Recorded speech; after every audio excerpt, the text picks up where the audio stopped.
Shalom semua. Adakah anda sudah bersedia untuk mendengar firman pada hari ini, 18 Februari, daripada Pastor Chris Oyakilome yang bertajuk Berkat Doa yang Sebenar. Haleluya. Ayat pembukaan kita diambil dari kitab 1 Yohanes bab 5 ayat 14 yang berkata, "Dan inilah keyakinan diri yang kita miliki terhadap Dia, bahawa jika kita meminta sesuatu sesuai dengan kehendak-Nya, Dia mendengarkan kita." Amin. Berkat doa yang sebenar bukanlah permintaan dan permohonan yang kita buat. Ia adalah respons Bapa Syurgawi kita. Jika kamu berdoa dan Tuhan tidak mendengarkan kamu, maka doa itu tidak berguna. Tetapi puji syukur kepada Tuhan, kita mempunyai suatu kepastian, suatu jaminan bahawa kita didengari apabila kita berdoa. Dan inilah keyakinan diri yang kita miliki terhadap Dia, bahawa jika kita meminta sesuatu sesuai dengan kehendak-Nya, Dia mendengarkan kita. Dalam 1 Yohanes bab 5 ayat 14. Haleluya. Keberanian yang kita miliki adalah apabila kita meminta sesuatu atau membuat apa-apa permohonan mengikut kehendak-Nya. Dia mendengarkan kita dan menjawabnya. Bahagian responsnya yang pertama adalah kesedaran dan pengesahan yang Dia berikan kepada kamu dalam rohmu bahawa kamu didengari dan akan dijawab. Itu adalah suatu berkat yang besar. Puji Tuhan. Dalam Yohanes 15 ayat 16, Yesus berkata, "Bukan kamu yang memilih aku, tetapi akulah yang memilih kamu, dan aku telah menetapkan kamu, supaya apa yang kamu minta kepada Bapa dalam namaku, diberikannya kepadamu." Alangkah indahnya hal ini. Haleluya. Kamu ditahbiskan untuk menerima jawapan apabila kamu membuat rayuan atau perintah dalam nama Yesus. Puji Tuhan. Kita boleh menemui satu lagi ayat kitab suci yang indah dalam Yohanes 16 ayat 24. Ia berkata, "Sampai sekarang kamu belum meminta sesuatu pun dalam namaku. Mintalah, maka kamu akan menerima, supaya penuhlah sukacitamu."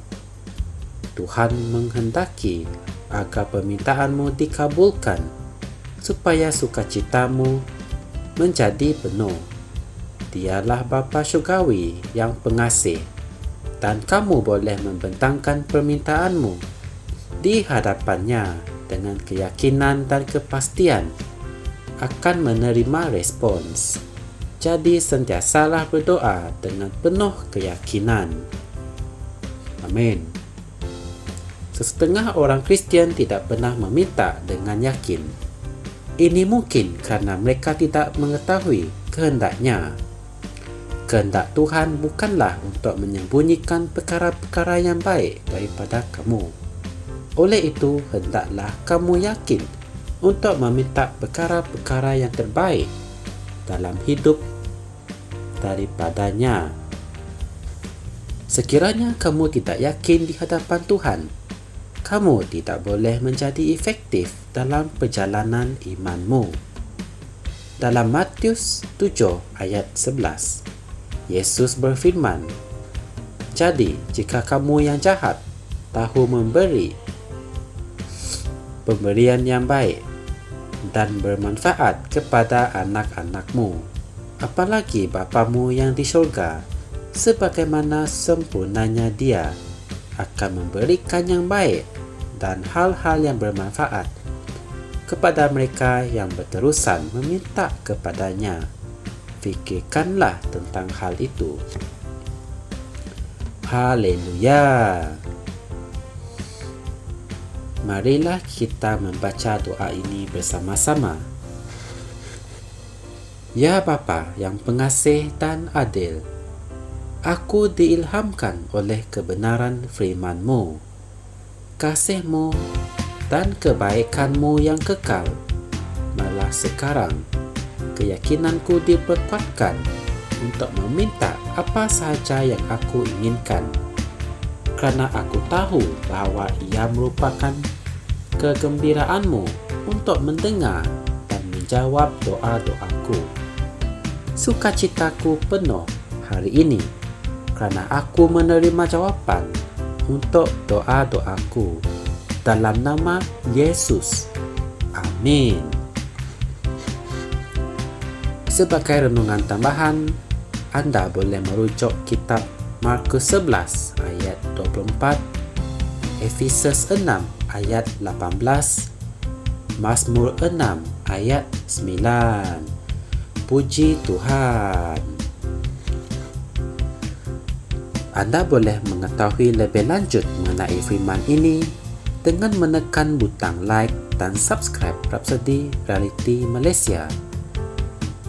Semoga kita berjumpa lagi dalam segmen yang seterusnya, dan semoga Tuhan memberkati anda semua. Haleluya. Kami percaya saudara-saudari semua telah diberkati dengan perkongsian firman dari Rhapsody Reality. Bagi sesiapa yang ingin menjadikan Yesus Kristus sebagai Tuhan dalam kehidupanmu, kamu boleh mengucapkan doa ini bersama dengan saya. Ya Tuhan Allah, aku mempercayai Yesus Kristus, Anak Allah yang hidup dengan sepenuh hatiku. Aku percaya Dia telah mati untukku, dan Allah telah membangkitkan Dia dari kematian. Aku percaya Dia hidup hari ini. Aku mengaku dengan mulutku bahawa Yesus Kristus adalah Tuhan dalam hidupku mulai dari hari ini. Melalui Dia dan di dalam nama-Nya, aku mempunyai kehidupan yang kekal. Aku telah dilahirkan semula. Terima kasih Allah kerana menyelamatkan jiwaku.